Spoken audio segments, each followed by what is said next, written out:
Whoops!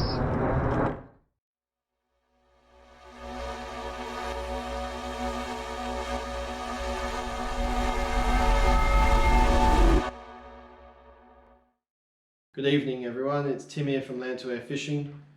I've been doing a little bit of research online regards to the pendulum effect that we get from the drone. I've seen a lot of discussion online about the pendulum effect caused by where people, or how far below the drone people are suspending their weight. And the method that I've done ever since I started drone fishing hasn't changed. And prior to picking up a drone and fishing for the first time with a drone, I did lots and lots of research, read through all the drone groups, did all the YouTube searching, the whole kit and caboodle. And yeah, I look, there's no doubt at all that the pendulum effect is real, and the further away from your drone that you suspend your load, is going to have less of an impact on the performance of your drone. The way that I've done it is a little different to some people. At least I haven't seen too many people online use the method that I use. And it's never been an issue for me. It's never caused the drone to, lose stabilization. It's never caused it to swing about.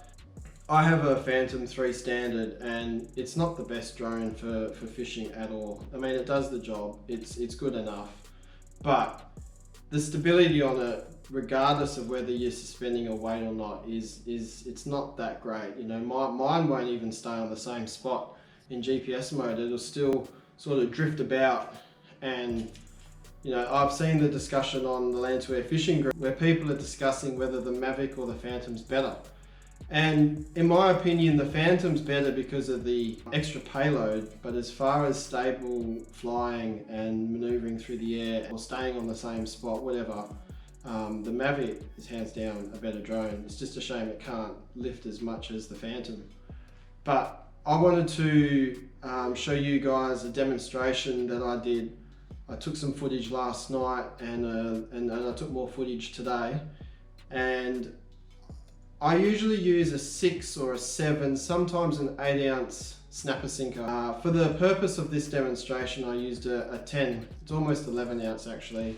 And I really pushed the drone around. Like, there's no ways when I'm flying with 8 out that I make the drone behave the way I did in my driveway. But for demonstration purposes and for the purpose of showing how much of an impact the sinker has on my drone based on how far below I hang the thing, it gives you a pretty good indication. If you've got a Phantom 4, I'm pretty confident that that drone's going to handle even better than the one I've got.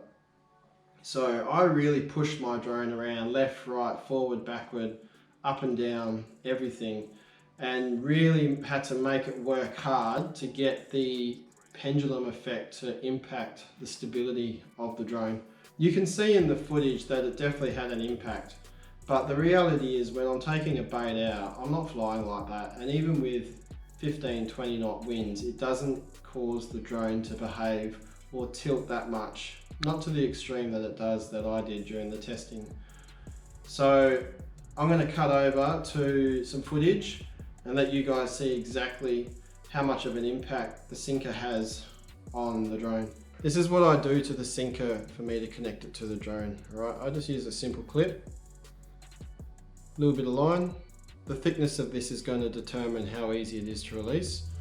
Obviously, because there's extra resistance, the thicker the line.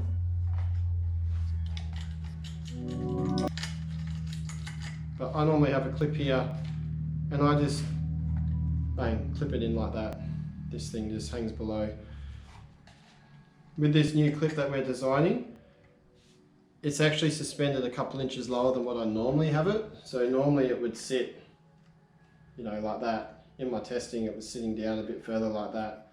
And to be honest, it actually did cause it to behave a little bit more erratic than normal, but that's to be expected. I've had a little bit of criticism from people, having my sinker so close, and we've all seen the footage of drones taking, 1, 2, 3 water bottles up in the air, you know, 1.5, 2 kilos of weight.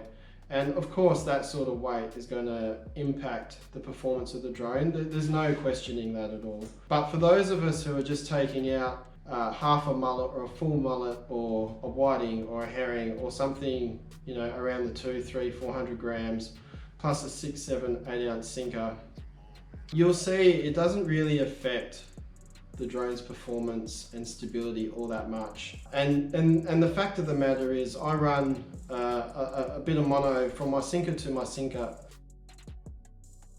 from my sinker to the swivel, and that's 5 meters. So I have 5 meters from here down to my swivel and then an extra meter down to my bait. So I have, you know, 6 meters of distance between my connection point on the drone and how far below the weight suspended. So I'm going to cut over to the footage that I took this morning and last night. You can see the impact having my sinker connected that close to the drone has.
So as you've seen, clearly, you know, I really worked that drone side to side hard and really needed to flick this thing around to make it, you know, lose its stability and you know, perform badly. The reality is when you connect it up and you've got a couple 100 meters of line out and you're going in one direction and there's a bit of crosswind and whatnot, this isn't really swinging around all that much. So, you know, I'd love to hear your thoughts, how you connect to your drone, how far below do you suspend your weight. You know, if you found value in this video, like and share, guys. I'd love to create a discussion around this. There's a lot of people that are so set in their ways and how they want to do things, and I'm just presenting another way of doing the same thing. Using an 11-ounce sinker during testing, if I was to flick over to a 6 or 7 ounce, the drone wouldn't perform that bad. It would still tilt left and right, but it wouldn't really flick around as much as it did carrying an 11-ounce below.